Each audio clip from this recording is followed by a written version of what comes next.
Please be seated. Thank you.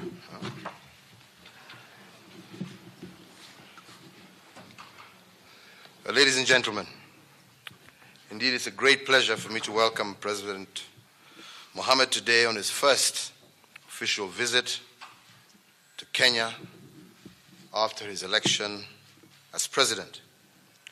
Indeed, let me begin by saying I was honored to represent Kenya at his inauguration.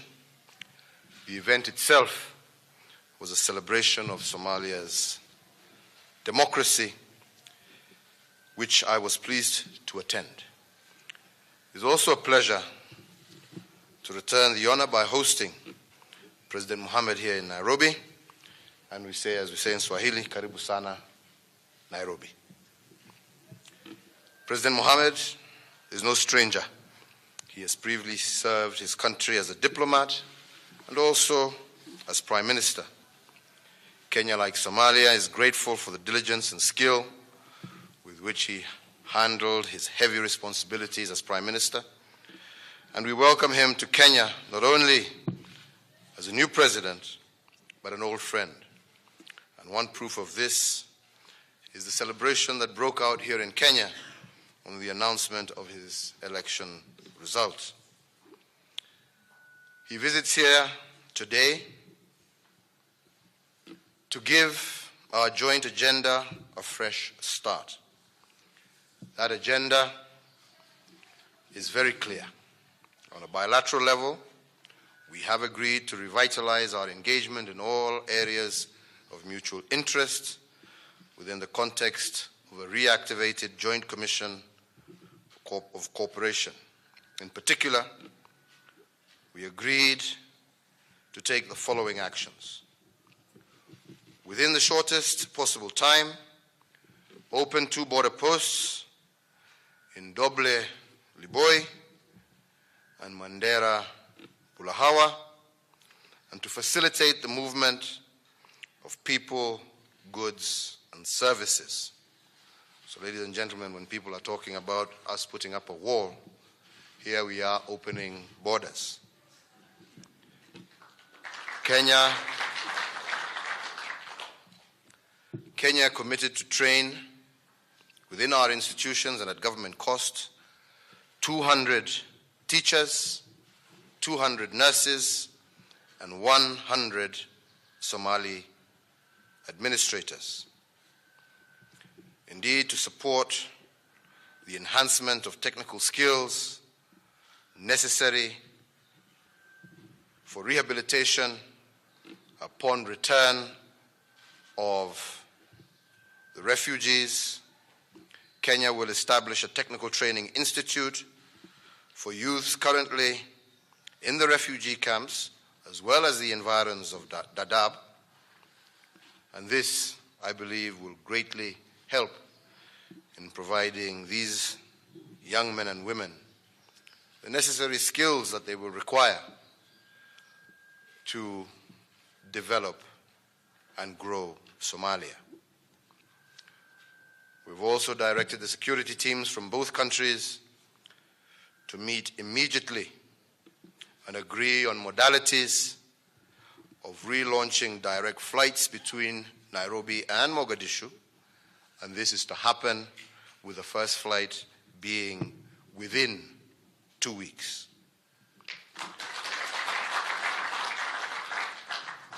We agreed also that forthwith there will be no visa requirement for diplomatic and service passport holders from both countries. We also agreed to meet regularly to monitor the progress of our bilateral relations. This region and this continent are rising together, and we are coming closer and closer to the freedom, the security, and the prosperity that our people deserve. But we will achieve that freedom, that prosperity, and that security only if we lift each other up.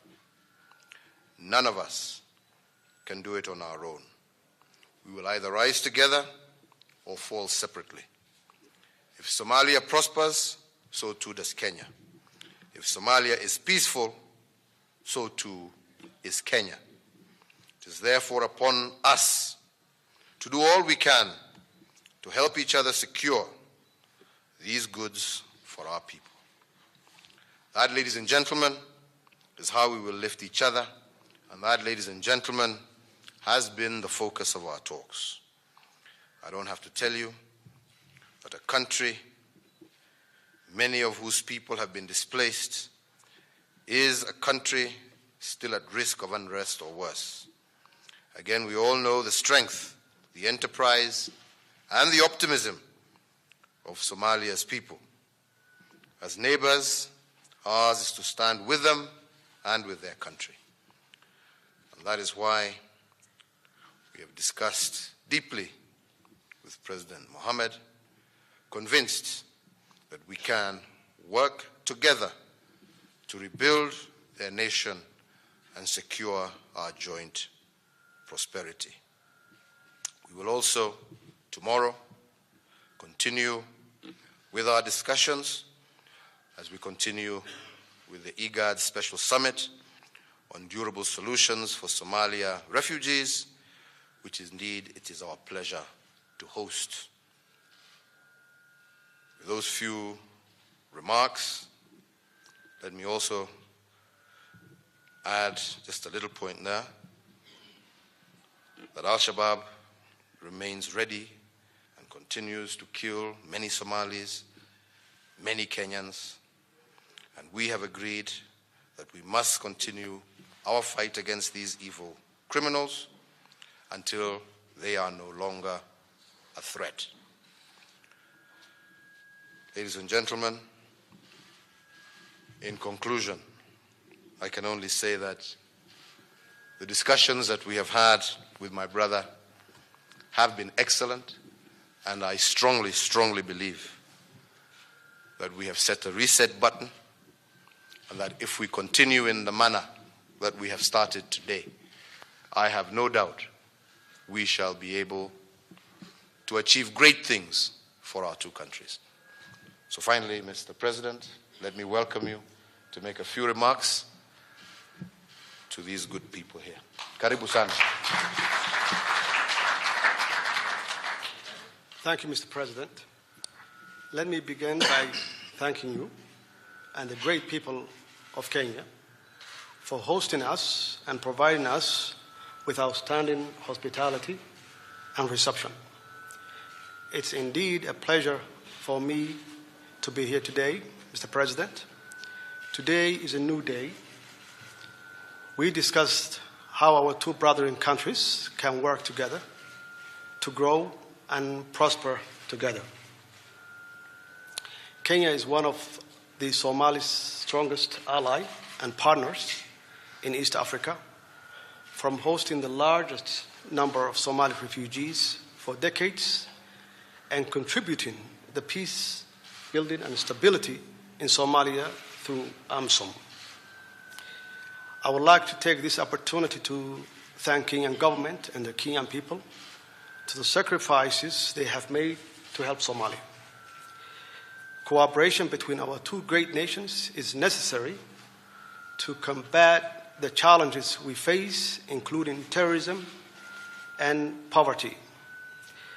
This state visit is a continuation of close cooperation between our two countries in security, investment, and trade.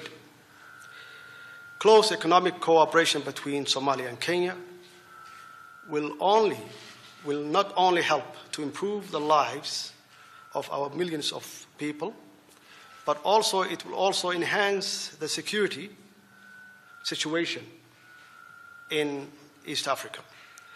Therefore, my government is ready to work very closely with your government in the realization of full economic cooperation between our two nations.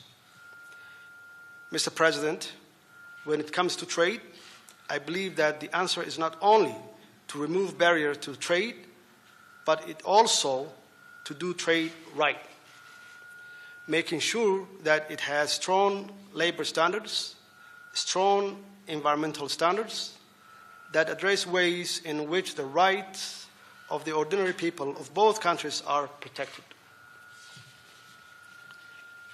Your Excellency, our cooperation is indeed critical to our historic relationship and our continuous effort to fight against the insecurity and poverty. I wanted to thank you for making the flights from Mogadishu to Nairobi, starting in 2 weeks. We will welcome that, and we really appreciate, and that shows that we have a new beginning of both countries to enhance the development of trade and economic growth. And I thank you for your hospitality.